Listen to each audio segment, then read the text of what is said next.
ये सारी जो प्रोडक्ट देखते हैं, तो आज सबसे बड़ा चैलेंज हमारे सामने ये है कि साइड इफेक्ट है क्या।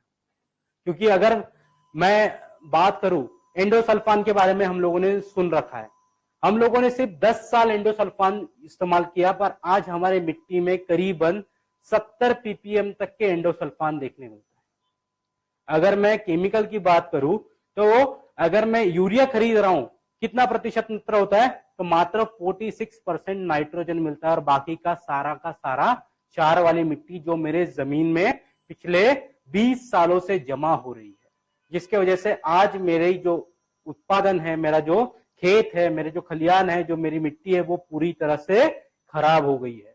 तो हम लोगों ने हमेशा एक चीज ध्यान में रखी है कि 100% बायोडिग्रेडेबल प्रोडक्ट, यानी उसका कोई भी हार्मफुल इफेक्ट हमारे निसर्ग पे ना हो। हमारी जितनी भी प्रोडक्ट्स है वो 100% बायोलॉजिकल है, और साथ ही साथ निसर्ग में इजीली खत्म हो जाती है, उसके कोई भी रेसिडुअल इफेक्ट आपको नहीं मिलते हैं।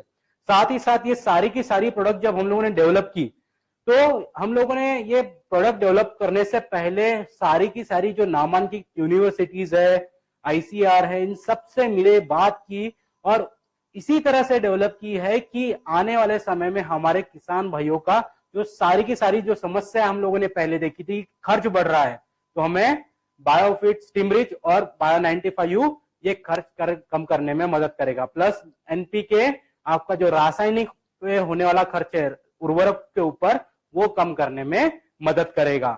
दूसरी समस्या थी, आज हमारी मिट्टी सबसे ज्यादा बिगड़ गई है, तो उसको सुधारने का काम हमारा शेत ये प्रोडक्ट करेगा।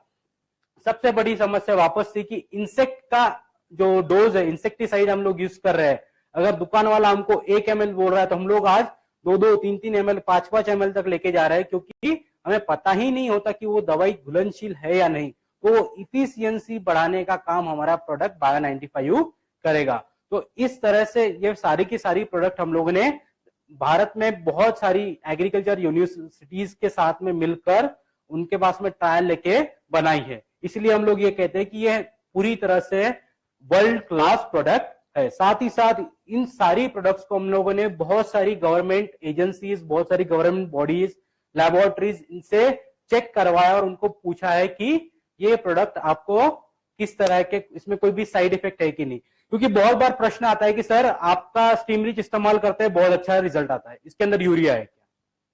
तो नहीं, हम लोगों ने ये सारी की सारी प्रोडक्ट चेक कराई है, और इन बहुत सारी संस्थाओं के इसको सर्टिफिकेट से जो कहते हैं कि ये 100% ऑर्गेनिक प्रोडक्ट है। हम लोग देखेंगे कि अब ये संस्थाएं कौन कौन है।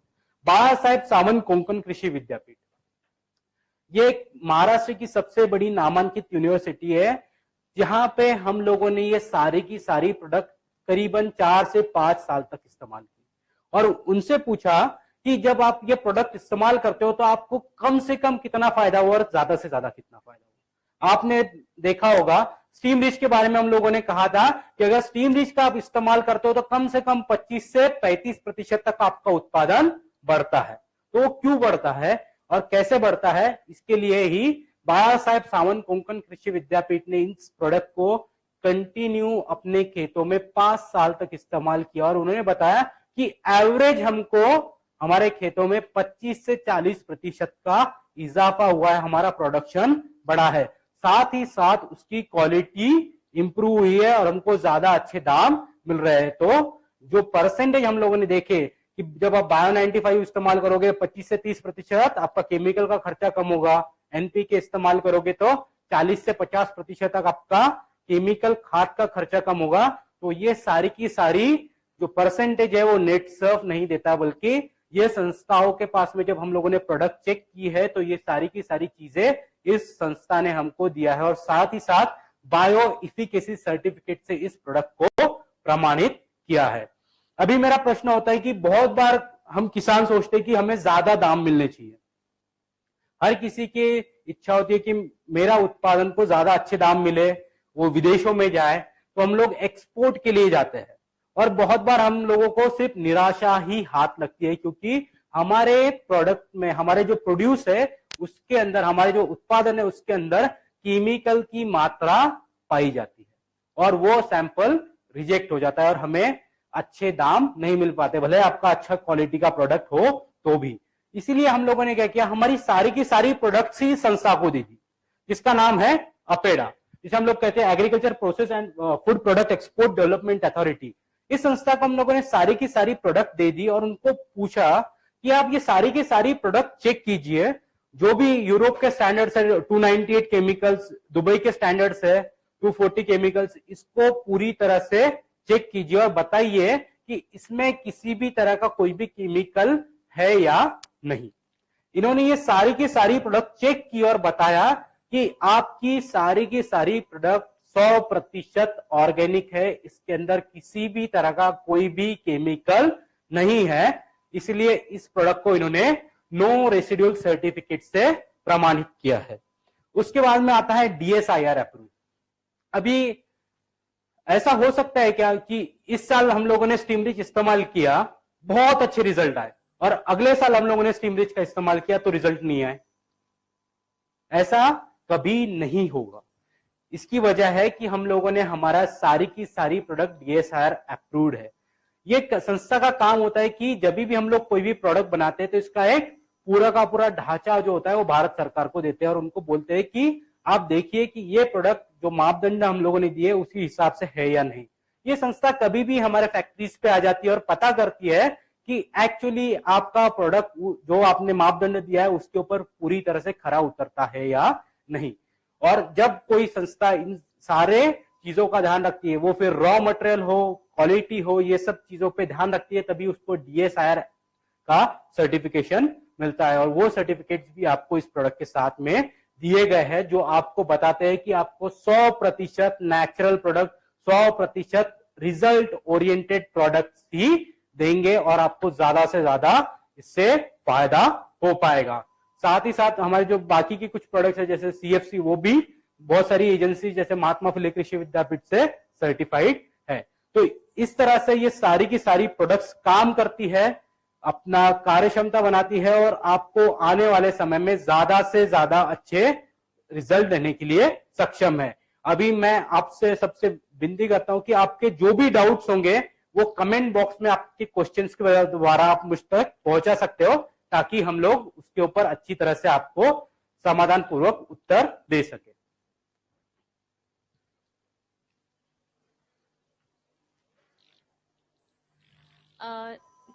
निखिल, कुछ क्वेश्चंस आए हैं। हाँ जी। अलग अलग प्रोडक्ट्स के बारे में। पहले तो बहुत अच्छे पॉजिटिव फीडबैक आया है ट्रेनिंग को लेके। Okay, thank you. पहला क्वेश्चन आया है कि माइक्रोन्यूट्रिएंट्स और मैक्रोन्यूट्रिएंट्स ओके क्या है?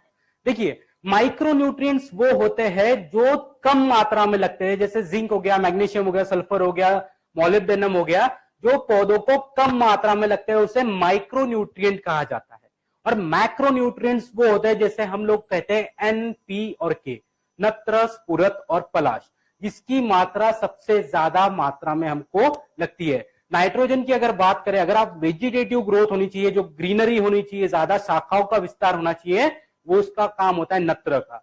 P और K का काम होता है आपकी टहनियों को मजबूत करने का, फल धरना हो उस समय वो अच्छी तरह से दिखे, उसका कलर पिगमेंटेशन अच्छा हो, उसकी क्वालिटी इंप्रूव हो, इसके अंदर ये NPK काम करते हैं। और जो माइक्रोन्यूट्रिएंट होते हैं वो कम अमाउंट में लगते हैं, इसलिए उसे माइक्रो कहा जाता है, यानी कम मात्रा में लगने वाले, पर वो भी अपना काम अच्छी तरह से करेंगे। जैसे कि अगर जिंक की डिफिशियंसी होगी तो आपको दिखेगा स्कॉर्चिंग, येलोइंग पैचेस वगैरह जो प्रॉब्लम होते हैं वो दिखाई देते हैं। पर अगर आप माइक्रो और मैक्रोन्यूट्रिएंट समान मात्रा में इस्तेमाल करते हो, या फिर अगर आप NPK और जो श्वेत है इसका इस्तेमाल करते हो, तो आपको ज्यादा अच्छे रिजल्ट मिलते हैं।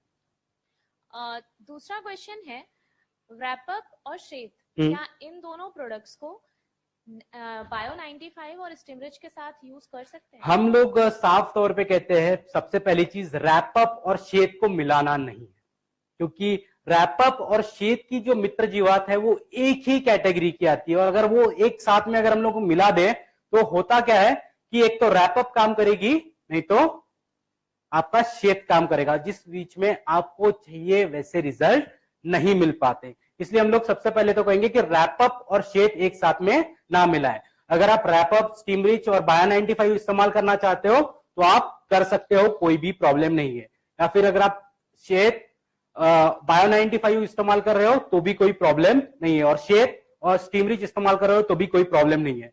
प्लस एक चीज और हमेशा याद रखनी है कि शेत और स्टीम रिच एक साथ में नहीं मिलाना है। बहुत बार क्या होता है कि शेत का भी काम है ज्यादा मल्टीप्लाई करना, जो क्लोरोफिल कंटेंट है वो बढ़ाना, पौधों को चौड़ा करना, पत्तों को चौड़ा करना, और स्टीम रिच का काम है कि उसी प्रोसेस को, जो वेजिटेटिव ग्रोथ है, उसको भी फास्ट करना।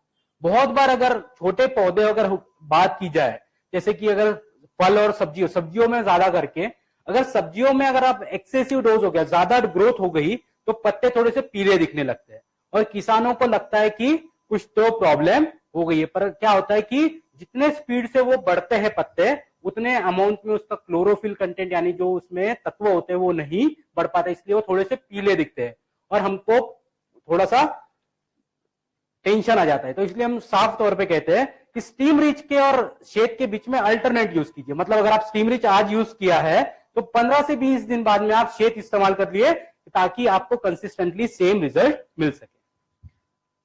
अगला सवाल है, रैपअप को कब इस्तेमाल करना है? रैपअप को हम लोग कहते हैं कि हर 20 दिन के बाद में इस्तेमाल करना है। रीजन, अभी एक सिंपल सी चीज है, जब हम लोग पौधे लेते हैं तो पहली स्टेज हो गई बीज प्रक्रिया।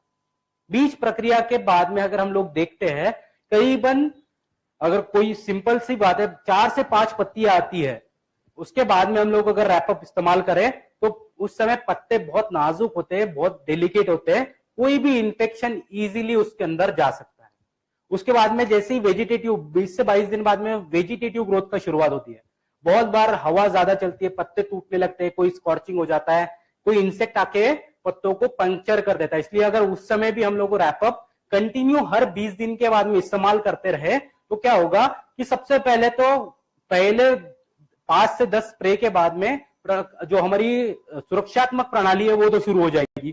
दूसरा, कोई भी इंफेक्शन हमारे पौधों को हैम्पर नहीं कर पाएगा, क्योंकि जो रैपअप की जो सतह बनती है, जो फिल्म बनती है, वो करीबन 20 दिन तक के एक्टिवेट रहती है। इसलिए हम लोग कहते हैं कि 20 दिन तक के बाद में उसका दूसरा स्प्रे होना चाहिए। मिट्टी में या फिर सॉइल में स्टीम रिच को डालना है क्या? हम लोगों ने स्टीम रिच को इस तरह से डिजाइन किया था कि अब जब फोलियर एप्लीकेशन करते हो तो 2 चीजें होती है। ट्रांसलोकेशन जिसे कहा जाता है, जो ऊपर चीजें हैं वो नीचे की तरफ ट्रांसफर होती है और जो नीचे की चीजें वो ऊपर की तरफ ट्रांसफर होती है। 2 तरह की वाहिनियां होती है जिसे हम लोग जाइलम और फ्लोएम कहते हैं। ठीक है, तो अगर आप ऊपर भी स्प्रे करते हो तो अल्टीमेटली वो नीचे जाने ही वाली है, तो अगर आपको सेपरेटली नीचे डालने की कोई भी जरूरत नहीं है। अगर आप स्प्रे करते हो तो कम इस्तेमाल में यानी कम डोज में भी आपका काम हो जाएगा। आपको क्योंकि मिट्टी में से डालने के वक्त आपको डोज बहुत बार बढ़ाना पड़ता है, तो वो प्रॉब्लम नहीं होगा। अगर आप फोलियर एप्लीकेशन करते हो 100% आपको सेम रिजल्ट ही मिलेंगे। इंटेक के बारे में बार बार यूसेज के बारे में पूछा जा रहा है कि कैसे करना, हालांकि आपने बताया बट फिर से बार बार सवाल आ रहा है। इंटेक अच्छा, ओके, सॉरी, ये था कि सीड जर्मिनेशन या फिर बीज प्रक्रिया। सबसे मेन चीज होती है बीज उपचारण। जो भी बीज हम लोग लेते हैं उसमें 2 तरह के बीज होते हैं। एक बीज होते हैं जिसका आवरण जो होता है, जो कवच होता है, वो सख्त होता है। जैसे हम लोग चने की बात करें, ठीक है, या मटकी की बात करें, उसका जो आवरण होता है वो बहुत ज्यादा सख्त होता है और वो खुलता नहीं है जल्दी। इसीलिए उन बीजों को करीबन 10 से 15 मिनट तक के स्टीम रिच और रैपअप के द्रावण में भिगो के रखना है और 15 मिनट के बाद में उसे निकाल कर छांव में अच्छी तरह से सुखा देना है, ताकि जो अमाइनो एसिड स्टीम रिच में मौजूद है वो अंदर तक चले जाए और इस कवच को खोल दे और आपको ज्यादा अच्छे जर्मिनेशन मिल सके। और जो पतले बीज है जैसे मूंगफली हो गया, उसके ऊपर हमें इसका मात्र स्प्रे करना है, क्योंकि अगर आप उसको डुबो के रखोगे तो क्या होगा, वो आवरण जो कवच है वो पहले ही पतला है तो वो पूरी तरह से निकल जाएगा और वो जर्मिनेशन अच्छी तरह से नहीं हो पाएगा। तो हमें हमेशा ध्यान रखना है, जो भी बीजों का आवरण ये पतला है उसके ऊपर स्प्रे करना है, जो भी बीजों का आवरण ये सख्त है, कड़क है, उसको करीबन 10 से 15 मिनट भिगो के रख के आप इस्तेमाल करना है। अगला सवाल है कि उनको कस्टमर्स हमेशा पूछते हैं कि बैक्टीरिया को शेप में 3 साल तक के लिए कैसे जीवित रखा जाए। अभी हम लोगों ने वापस एक बात की थी, रिसर्च। नेट्सर्फ हमेशा ये सोचता है कि ऐसे प्रोडक्ट्स बनाए जाए, हाई एंड प्रोडक्ट्स बनाए जाए। जो टेक्नोलॉजीज हम लोग यूज करते हैं वो 100% हाईटेक है। साथ ही साथ हम लोगों ने क्या किया है, इसे लिक्विड फॉर्म में दिया है, जिसके अंदर उसका पूरा का पूरा जो मल्टीप्लाई होने को, उसको रखने के लिए जो खाना लगता है वो भी हम लोगों ने उसके अंदर दिया हुआ है। इसलिए वो मित्र जीवात वहां पर 3 साल तक वैसी की वैसी बनी रहती है।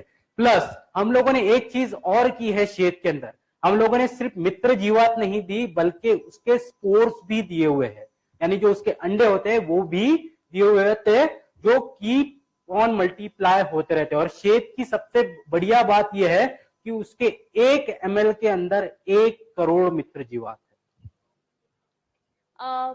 एक सवाल था, स्टिमरिच के क्या कंटेंट्स हैं? मतलब स्टिमरिच के बारे में हम लोग बोले तो जितने भी 26 तरह के amino acid, folic acid, auxin, cytokinins, ये सारी की सारी चीजें हम लोगों ने स्टिमरिच में दी हुई है, जो किसी भी प्लांट को पूरी की पूरी लाइफ साइकिल में लगने वाली है। तो ये सारी चीजें हम लोगों ने स्टिमरिच में दी हुई है। साथ में हम लोगों ने इसमें सीविड एक्सट्रैक्ट दिया हुआ है, जो प्रोडक्ट को स्टेबलाइज रखता है और आपको ज्यादा अच्छे रिजल्ट देता है, जिसकी वजह से आपको कोई भी तरह के कोई भी प्रॉब्लम नहीं आता है। अगला सवाल है, बायोफिट प्रोडक्ट्स के साथ में यूरिया को मिक्स कर सकते हैं क्या? मैं अगेन बोलूंगा कि स्टिमरिच को सबसे पहले तो किसी भी प्रोडक्ट के साथ इस्तेमाल नहीं करना। शेत में हम लोगों ने वापस कहा है कि ये पूरी की पूरी मित्र जीवात है। अगर आप यूरिया की बात करते हो, एक छोटा सा प्रैक्टिकल आप घर पे करके देखिए, हाथ को थोड़ा सा गीला कीजिए, यूरिया के बैग में डाल दीजिए, आपको देखने मिलेगा पूरी की पूरी हमारी जो खाल है वो निकल गई। जब वो इतना आपको प्रॉब्लम दे सकता है तो ये छोटी सी मित्र जीवात है। अगर आप उसको स्टीम बाकी की बायोफिट के प्रोडक्ट के साथ में यूरिया वगैरह यूज करोगे तो वो प्रॉब्लम क्रिएट करेंगी। ठीक है, इसलिए हम लोग साफ तौर पे बोलते हैं कि जब भी आप बायोफिट की प्रोडक्ट इस्तेमाल कर रहे हो उसके साथ में किसी भी तरह का कोई भी केमिकल दवाएं इस्तेमाल ना करें। ओके, तो यहां पे मैं रुकता हूं। आपके जो भी प्रश्न होंगे वो आप कमेंट बॉक्स में टाइप कर सकते हैं, आपको उसके जल्द से जल्द उत्तर दिए जाएंगे। धन्यवाद।